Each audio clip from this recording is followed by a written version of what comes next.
really is kind of like it's a hero's journey, and our intuition evolves through our lifetime, and it gets more powerful as we age.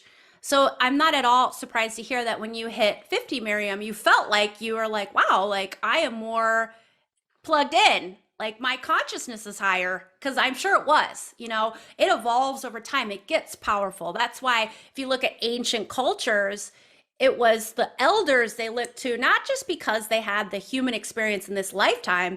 The elders are often at a higher consciousness, so they are getting that higher wisdom coming through. So that That is can come in. crone wisdom. That is crone wisdom. Haha. Yes, that is a thing. It is a thing.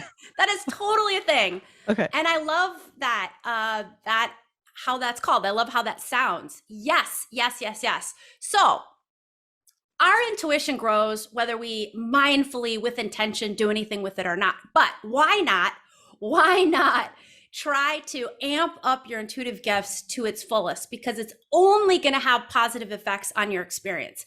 It only is going to. It's not just a fun thing to do because spirituality is kind of cool. It actually leads to more joy in your process.